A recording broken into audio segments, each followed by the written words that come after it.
Southern wine that needs just a little bit of salt.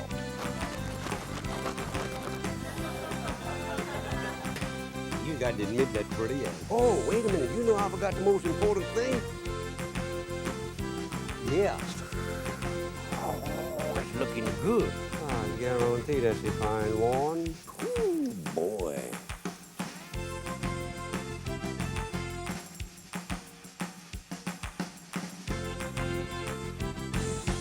Hello there, I'm Justin Wilson. I used to cook for people from the Houston Press and other people back in the 1960s. That's how I became friends with Jack Moeller, who was city editor of the Houston Press.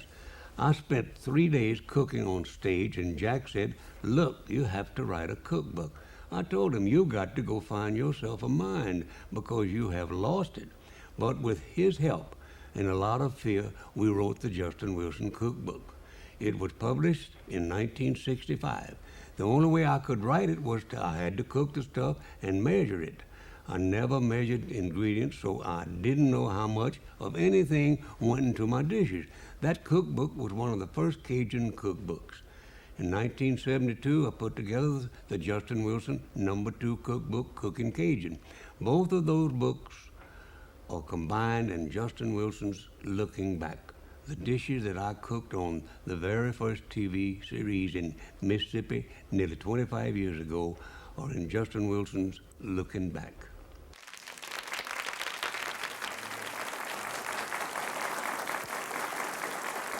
How y'all are?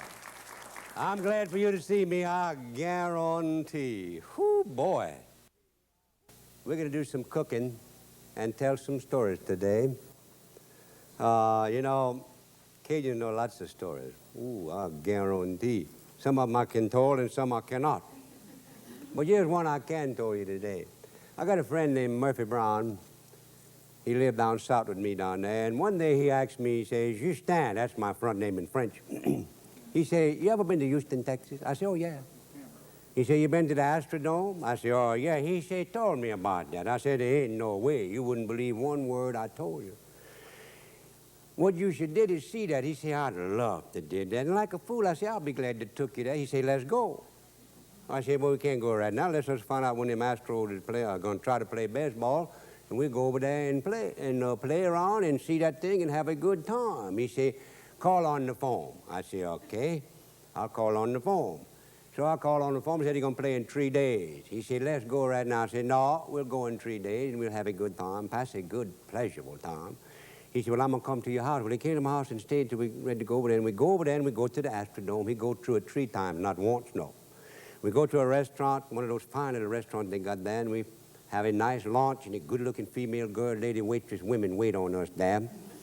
When she get through, she brought the check with me, and I reached in my pocket so I can leave something on the table for them waitress, but I don't got something I'd left there.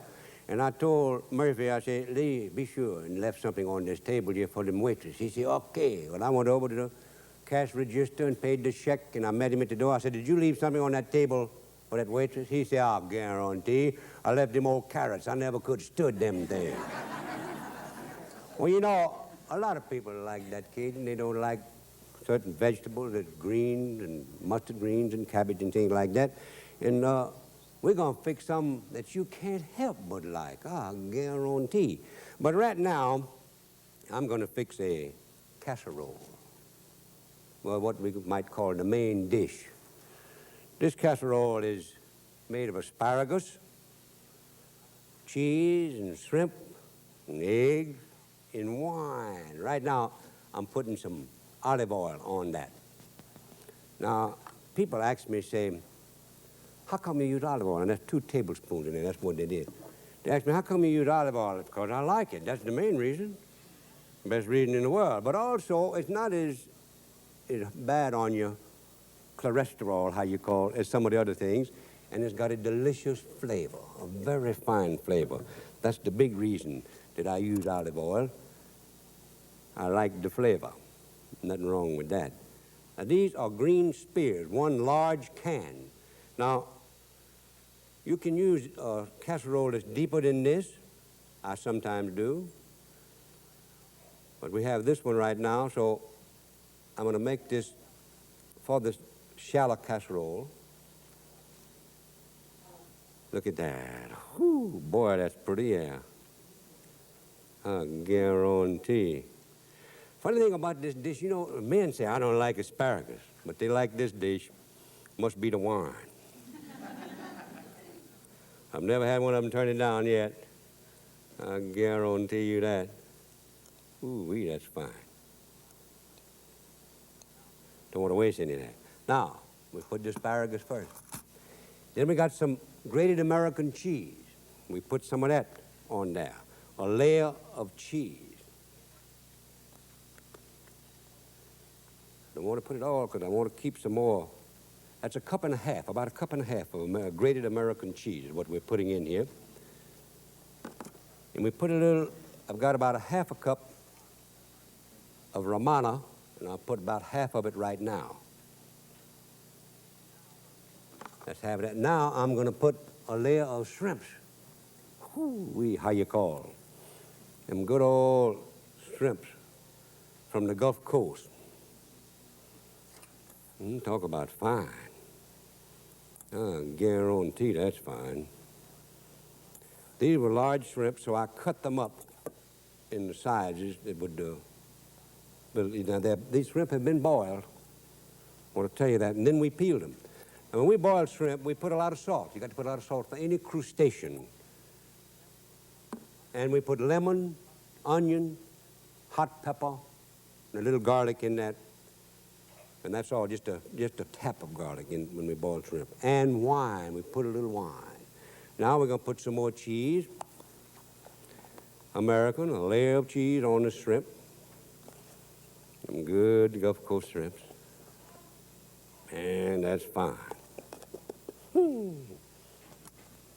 And the Parmesan cheese, or Romana. This is Romana, not Parmesan.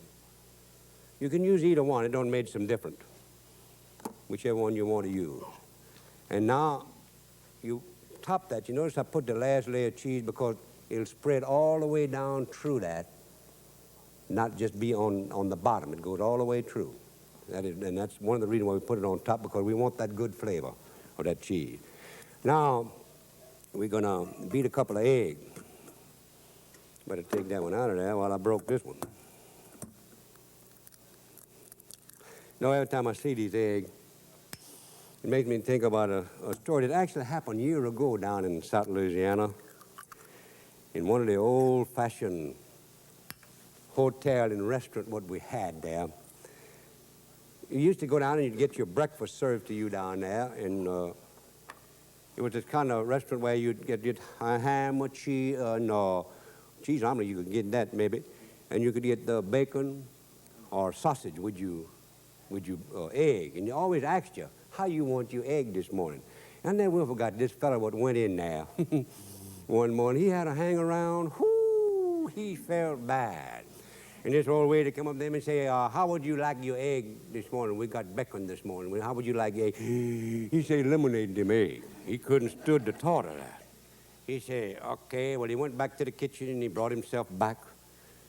He brought some scrambled eggs, and this fellow with him hang around and say, I told you to lemonade them eggs. He said, I told that old cook back there, but she don't know nothing but fry and scramble, I guarantee. Got to whip these eggs real hard. And we put Sauterne wine. Pour a little wine. I've got a cup measured out here. Pour a little bit at a time. And beat it real good, and we put enough wine to where it smells like eggnog. I'm telling the truth, I guarantee. A little more wine.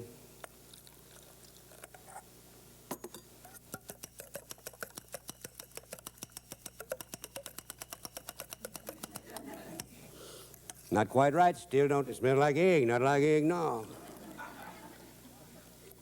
You know that wine helps to cook those eggs.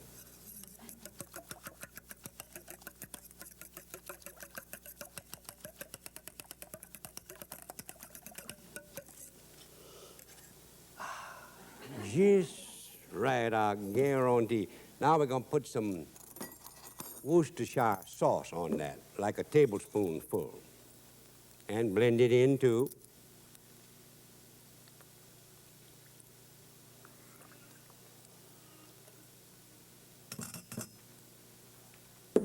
Worcestershire.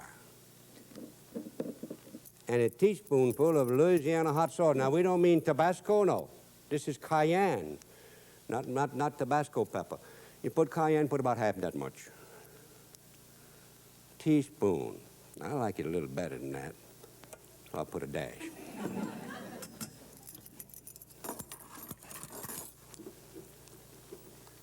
Then we got to put some salt, 1½ teaspoonful of salt. That's a teaspoonful of salt. You don't believe that? I'm going to show you. Teaspoonful of salt. And ½ teaspoon. Not going to measure that because I don't prove I didn't did it. There we go. Now we got to beat this up good and dissolve them salt in there.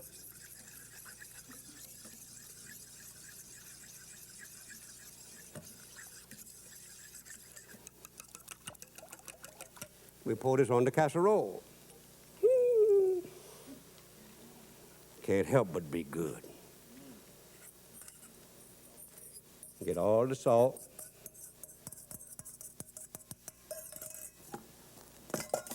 Now, a can of cream of mushroom soup.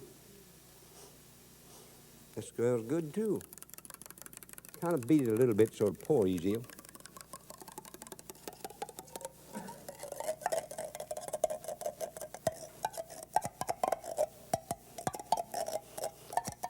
And then spread it the best you can over your casserole.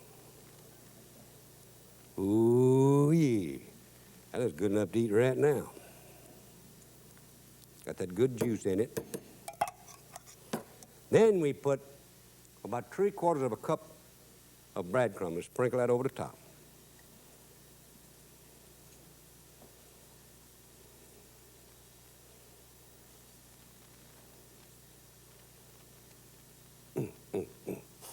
Oh, boy. One little piece of cheese, we don't want that to melt. We put this in the oven at 350 degrees.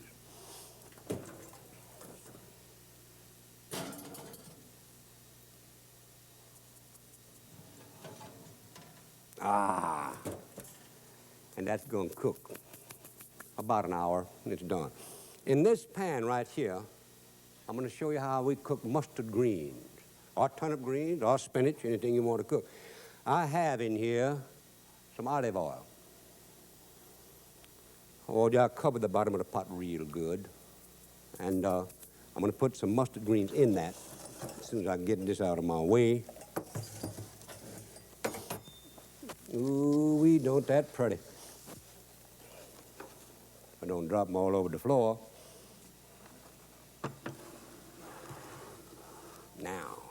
Now this oil has already been heating, and I'm going to turn it a little higher.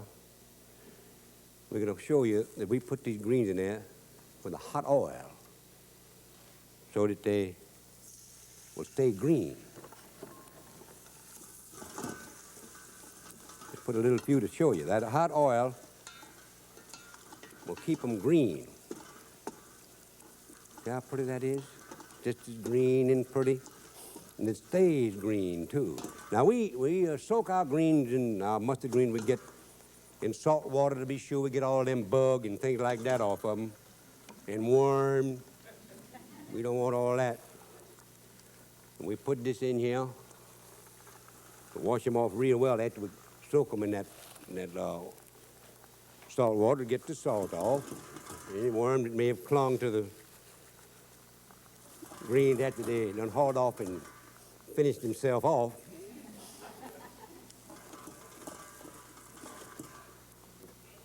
Ooh, this is fine.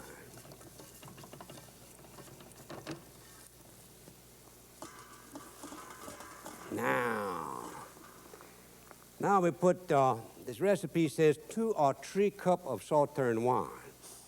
We got 3 cups. We're going to put that on there. You can let these heat a little bit more in oil if you wish. Get them green, but we're going to put this on there like that. Salt to taste. But we're going to put a little green pepper One of these real, I grew that in my garden myself. That's a cayenne pepper. We're going to drop that on there so that you can see. Then we're going to salt that to taste. You can use hot sauce. That's 1 teaspoon, 2 teaspoons, 3 teaspoonfuls of salt. It's going to take every bit of that. You know, greens are green. You know, two ways about that. Push that down on that.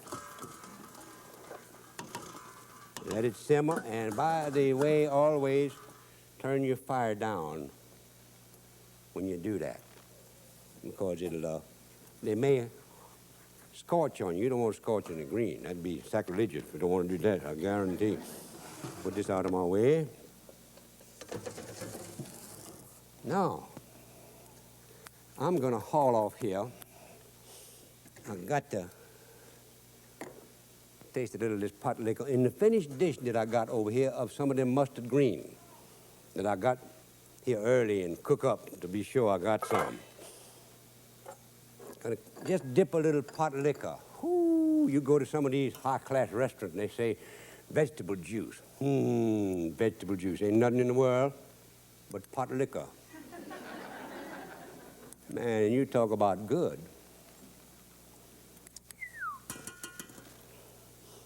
Oh,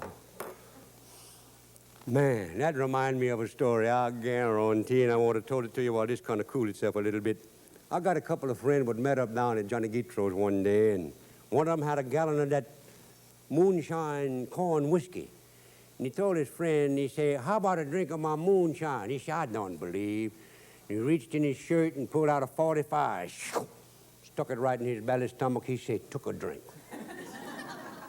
He said, okay. He didn't lose his breath. The fellow handed him the pistol. He said, now hold that on me and make me took one. You don't have to do that with this. I'll guarantee this is fine stuff. I believe I'll have some more. That is fine. I'll guarantee. Don't want to waste any of that. That's awful good. Now, I'm going to make a little hot slaw. That puts me in shape to fix something else, that good old pot liquor, vegetable juice. I mean, it put me in shape to fix something else, and I'm going to fix you a little hot slaw. That's what I'm going to do. Now, in this pot right here, I've got some bacon that I chopped in small pieces, and I put that in there and fried it out. Now, I'm going to haul off here and get my stuff where I can get at it. And I've got a little vinegar here. Now, this is optional. If you want to put vinegar in this the last thing, you can do that. If you don't want to, or if you forget it like I do a lot of times, you don't got to do that. First of all, I'm going to put some onion, some onions. We call them onion down there. These are just chopped onions. Put them in here to saute until they are about clear. That's one large onion we chopped up and put in here.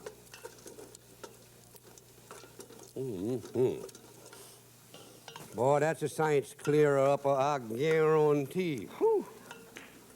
That's fine. That's just fine. And now we put one large bell pepper that we done got chopped up and put that in on there, too, until it comes clear, too. Or like we call, well, until it's tender. That's actually what we're talking about, until it's tender. Ooh, that smells good. Now I'm going to haul off here and add. This should cook a little bit the way these onions are clear, but I'm going to go ahead and add my cabbage, a small head, kind of about the size of mine. We'll put that on there like that. Not a pinhead, a small head of cabbage.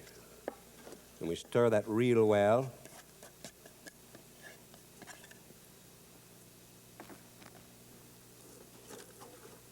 The same thing holds true with this grease with cabbage as it does with mustard greens. It'll hold its greenness if you put it in hot grease. And you want it to do that. Man, I'm spreading cabbage, I know that. I guarantee. Ooh-wee. Now, 2 cans, if you got small cans of whole tomatoes, or one large can of whole tomatoes. These are whole tomatoes that I'm putting in here. And I'm going to put this up like that. Stir them into it. Salt and pepper to taste. This should take about 2 teaspoonfuls of salt, maybe a little more.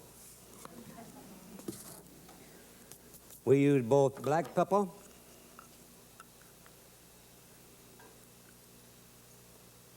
not too much, and red cayenne pepper.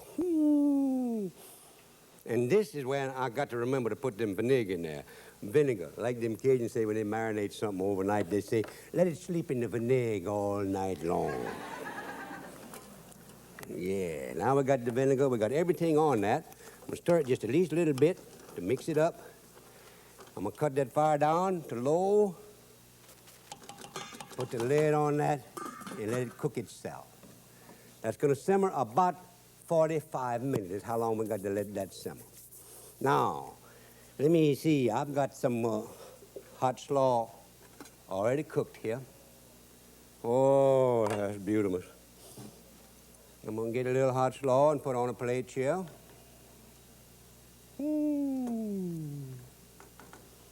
C'est bon. That means it's good. And it is. Get myself a few little mustard green.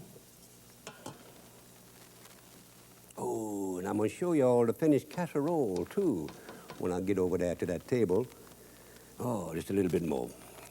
That's so good. Oh, man. Can't stood that. Ain't that fine? I guarantee.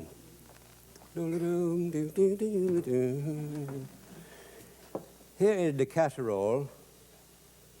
Over here, it's done. We fixed that a little earlier. But I guess I better pour a little wine before I sit down. I've got a little garlic bread here to dunk in that if I wish. People always ask me about what kind of wine. I say the kind you like. Just like you, wife. Marry the kind of girl you like. Cook the kind of wine. No. Putting that there for a moment. And get a little of this right here. Who you talk about. Like that Cajun say, you talk about. I guarantee. Hoo-wee. Little garlic bread. Man. Now, ain't that fine? Now, you know, before I do this, I want to tell you a story. I haven't told this story in a long time, but I've been going kind of fast here to cook up all this, and it reminds me, this food you eat here that I'm fixed here, it gives you a lot of get up and go. There ain't no twice way about that, I guarantee. When you cook this, you're gonna have, you don't need no B12, no nothing. One day I got a friend that drove into a filling station down on I-10, that's between Lafayette and Lake Charles. And he drove into them filling station in one of them little fastback automobiles, you know, it looked like it had been chopped off in the back with a broad axe. And he drove in and he say, fill it up. There's a Cajun standing there say, whoo, that's a nice automobile you got, I guarantee. How fast can it go? He said, 120 miles an hour, just like that.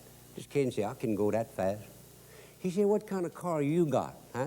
This Cajun said, I ain't got no car, I run that fast. He said, you done lost your mind, you can't. He said, you call me a lie? He said, no, I just kind of doubt your word, that's all.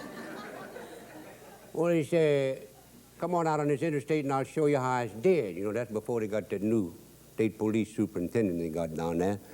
So they got out on the interstate, and this fella with them fastback car, he don't want to embarrass that poor Cajun at all. So he said, I just will go about 35 miles an hour, and he eased along 35, and he'd look out his window, and that Cajun run along by the side of him and lighting a cigarette.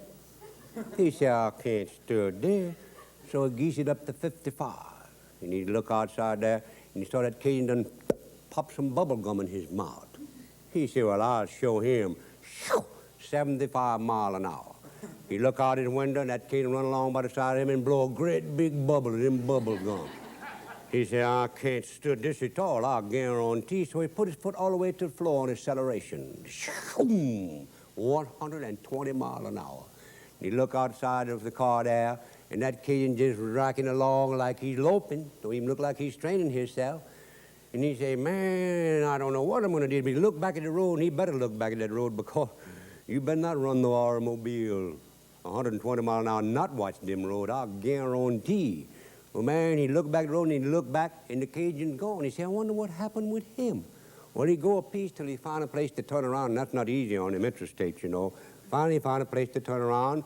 He brought himself back, and there's that Cajun in the ditch, and he's just one big brush burn, I guarantee. He said, what in the world happened to you, huh? He said, you ever have a tennis shoe blowout going 120 miles an hour, huh?